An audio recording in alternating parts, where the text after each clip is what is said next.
জুলাই সনদ বাস্তবায়ন করে এদেশের জনগণের স্বাধীনতা ফিরিয়ে দিতে তরুণ ছাত্র সমাজকে আবারও রাজপথে জীবন দেওয়ার জন্য প্রস্তুতি নিতে হবে।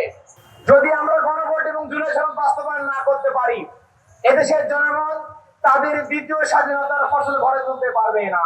দুদকের মতো গুরুত্বপূর্ণ প্রতিষ্ঠানে সরকারি দল সরাসরি স্বাধীনতায় হস্তক্ষেপ করে, সেই গল্পকে মিথ্যা গাল প্রচার কোনো কিছু আমাদের কাছে মনে হয় না। পরাগ দাস থেকে রক্ষা পেতে 1947 সালে যে স্বপ্ন নিয়ে পাকিস্তান নামক একটি রাষ্ট্র তৈরি হয়েছিল, সেই স্বপ্ন নিয়ে সেই একই উদ্দেশ্যে, সেই একই কারণে 24 বছর পরে একই ভূখণ্ডে 1971 সালে আরেকটি দেশের জন্ম হয়। সেই দেশটির নাম হচ্ছে স্বাধীন সার্বভৌম রাষ্ট্র বাংলাদেশ। কিন্তু আপনারা দেখে থাকবেন, সেই রাষ্ট্রে জনগণের প্রত্যাশা পূরণে 75 নেমে আসলো, 90 নেমে আসলো এবং সর্বশেষ 2024 সালে জুলাই অভ্যুত্থান সংগঠিত হলো। কিন্তু এখন পর্যন্ত দেশের জনগণ সেই স্বপ্নকে ছুঁয়ে দেখতে পারে নাই। আমাদের জনগণ সব চেষ্টা করে রক্ত দিয়ে জীবন দিয়েও তাদের স্বপ্নকে তারা ছুঁয়ে দেখতে ব্যর্থ হয়েছে। সেই স্বপ্নের নাম ছিল জনগণের সত্যিকারের স্বাধীনতা। সেই স্বপ্নের নাম হলো জনগণের প্রকৃত স্বাধীনতা।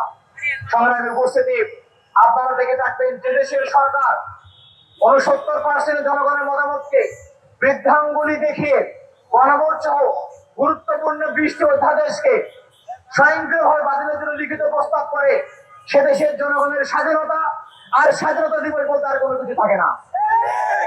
যে দেশে হাইকোর্টের বিচারপতি নিয়োগ করার ক্ষেত্রে 200-র বেশি সার্ভিস ও ফিচারে লেনদেনের সব বিকাশ অ্যাপে সম্ভব। দুদকের মতো গুরুত্বপূর্ণ প্রতিষ্ঠানের চেয়ারম্যান নিয়োগের ক্ষেত্রে সরকারি দল সরাসরি স্বাধীনতায় হস্তক্ষেপ করে, সে দেশের জনগণের সুশাসন প্রতিষ্ঠা, আইনের শাসন তৈরি করা এবং দুর্নীতি দমনের যে গল্প আমাদেরকে শোনা হয় সরকারের পক্ষ থেকে, সেই গল্পকে মিথ্যা গাল প্রচার কোনো কিছু আমাদের কাছে মনে হয় না।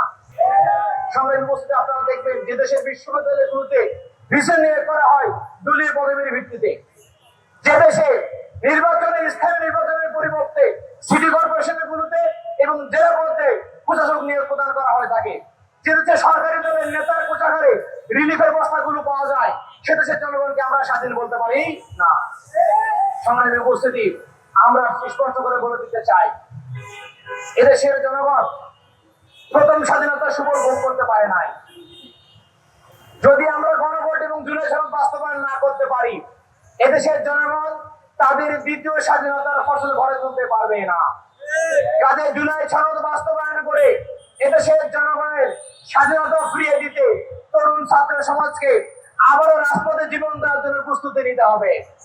কারণ আমরা লক্ষ্য করেছি, নতুন করে একটি মাফিয়া তন্ত্র, ফ্যাসিস্ট একটি সরকার আমাদের সামনে হাজির হয়েছে, যারা 2000 শহীদের রক্তকে বৃত্তাঙ্গুলি দেখিয়ে নিজেদের আখের গোছানোর জন্য ব্যস্ত হয়ে পড়েছে। এদেশের জনগণ রাজনৈতিক নিষ্পেষণ, অর্থনৈতিক শোষণ এবং সাংস্কৃতিক গোলামি থেকে মুক্তি চায়। তারা ভারতের আধিপত্যবাদের দাবি থেকে মুক্ত হতে চায়। কাজে তরুণ সমাজ তাকে সিদ্ধান্ত নিতে হবে, আগামী দিনে বর্তমানে যারা এদেশের গুরুত্বপূর্ণ কাঠামোতে বসে দেশের এবং জনগণের টাকায় বেতন নিয়ে ভারতের দালালি করে, যারা নিজেদেরকে ধন্য মনে করে, তাদেরকে রাজনৈতিক ভাবে, সাংস্কৃতিক ভাবে, অর্থনৈতিক ভাবে এবং আধিপত্যবাদের মানুষটাকে চিরতরে কবর দিয়ে জুলাই অভ্যুত্থানকে বিপ্লবে রূপান্তর করে জনগণের স্বাধীনতার সূত্রকে আমাদের আবারও ফিরিয়ে দিতে হবে। যদি আমরা এটি করতে পারি, তাহলে দেশের জনগণ প্রকৃত স্বাধীনতার স্বাদ আস্বাদন করতে পারবে।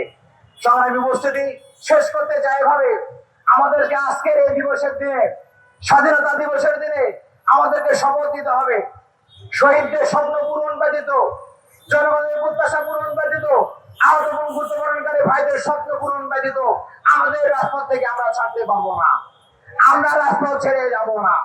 কাজে আগামী দিনে একটি বৈষম্যহীন, একটি সার্বভৌম, একটি স্বাধীন, একটি সবার বাংলাদেশ করে আন্দোলন তৈরি হবে রাজপথে। সেই আন্দোলনে আপনারা সকলে অংশগ্রহণ করবেন। শিউদাত্ত আহ্বান রেখে আজকের মতো বিদায় নিচ্ছি।